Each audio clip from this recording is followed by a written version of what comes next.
if Kamala Harris wins the presidency, God forbid, she would have been installed. The first candidate that was ever installed by the deep state without even a vote. I'm not saying that some of these candidates in the past did not have the support of the CIA, the NSA, and everybody else who are the real decision makers of the government, but she was trounced in 2020. She did not win a single delegate to be the Democrat presidential nominee. Instead, she was a DEI hire. To me, the values of diversity, equality, inclusion are literally, and that's not kidding, the core strengths of America. That's why I'm proud to have the most diverse administration in history. It taps into the full talents of our country. And it starts at the top with the vice president, who was incredibly unpopular, and today she is surging in the polls without taking a single hard-hitting interview, while Trump goes to the Black Journalists Association and in front of a very hostile group fields questions. J.D. Vance goes on interviews on ABC, CNN, etc., and Kamala is hiding out. They are running the basement campaign, much as they did in 2020 for Joey Biden. At the time, I claimed that Joe Biden had dementia and he would likely be replaced. It took 4 years for them to fully catch on to what those of us who were watching closely and had some measure of acumen deduced way back then. Now, after having gotten rid of Joe Biden, and I state that because I definitely believe that they intentionally held the debate in June before he was made the nominee so that it wouldn't happen after his name was already firmly on the ballot. That is the incentive that they had in terms of making it in June. And now they've deposed him and enter Kamala. Kamala, oh, the greatest thing ever. This cackling hen who can barely form a cogent sentence. And talking about the significance of the passage of time, right? The significance of the passage of time.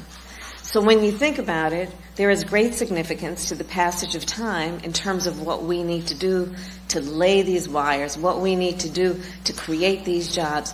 And there is such great significance to the passage of time when we think about a day in the life of our children. Who tells jokes like Chris Rock. These opportunities are equally available to women as well as men.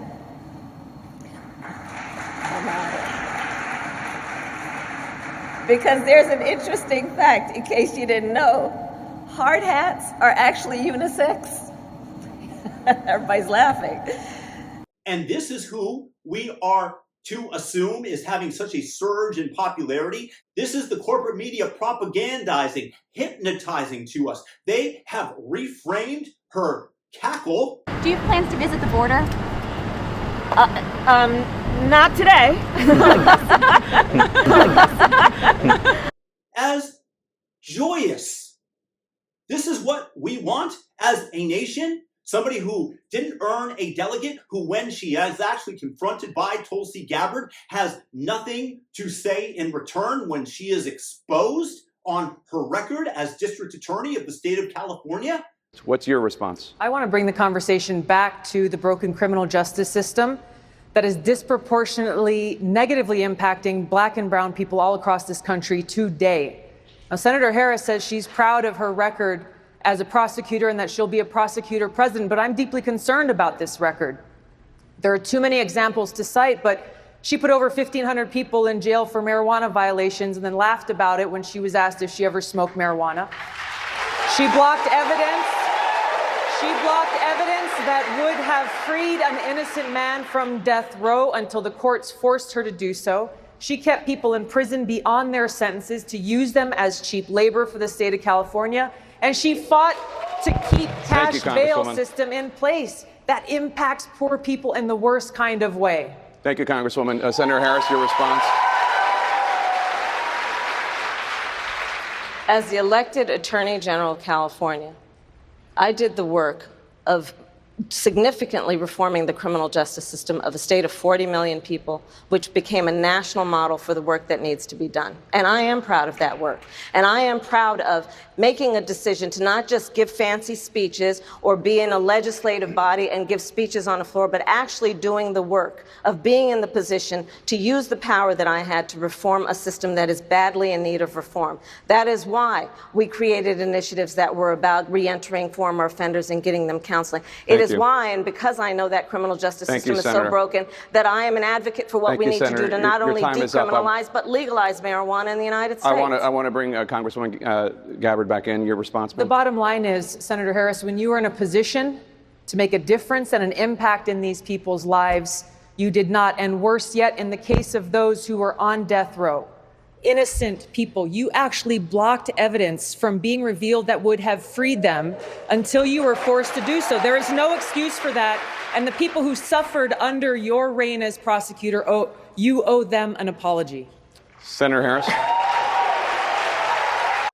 America doesn't stand a chance if the powers that be realize that they have such control over our great country that they can merely install, literally via hypnotization, via various mechanisms by which to get their preferred candidate in. The United States is toast. Freedoms around the world are toast. The last line of liberty is the United States, maybe El Salvador and now Argentina with President Milei there, a libertarian who believes in the ethos of freedom.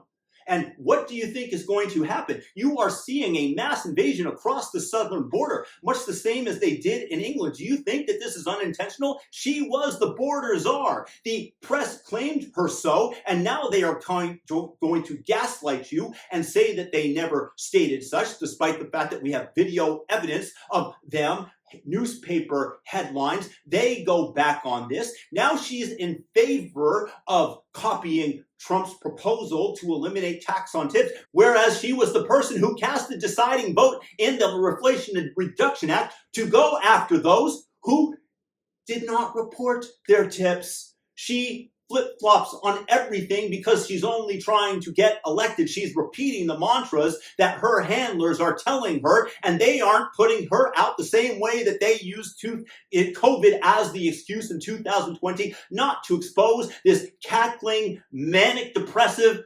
drunkard to the public. Everything is in context. My mother she would give us a hard time sometimes, and she would say to us, "I don't know what's wrong with you young people. You think you just fell out of a coconut tree?" You exist in the context of all in which you live and what came before you. The enthusiasm gap between her and Trump is closing because they are manufacturing it, not because she's enthusing people, not because she's going out there and answering questions or being put to the test and answering with poise and grace as J.D. Vance did in his recent interviews. No, they are literally installing this woman, if that's how she identifies. I am Kamala Harris. My pronouns are she and her. I am a woman sitting at the table wearing a blue suit. Into the top position on the planet. And if so, we are going to lose our freedoms, and they are going to do so again and again. We are going to have a massive invasion across the southern border. They are going to continue to drain your money, deprive you of your freedoms, tell you that you must give up your house in order to house these people. That's the direction that we are headed. I just beg people to wake up to it. They are installing her as president, not on her merits. This is a DEI hire according to Joe Biden. She does not belong anywhere near the reins of power. Goodness gracious, life was so much better under Donald Trump, but they are trying to make Kamala, and the fact that she's been in charge basically for the last 4 years, because it sure as hell wasn't Biden. We all know that now. He's completely cognitively impaired. They are trying to tell you that she's going to do the exact opposite of everything that they've done and everything that they've attempted to do for the last 4 years. Importing voters across the southern border, importing cheap labor. That's exactly what they are doing. These are evil, evil people who have run out of the desires of the world. They have everything they could possibly buy. So now they want power. It's money and power. You follow these incentives. Do not let them install Kamala Harris. Please, dear God, let this message get out there and let people be exposed to it by sharing these videos or videos similar to it. Thumb up this video and leave a comment with your thoughts. Peace.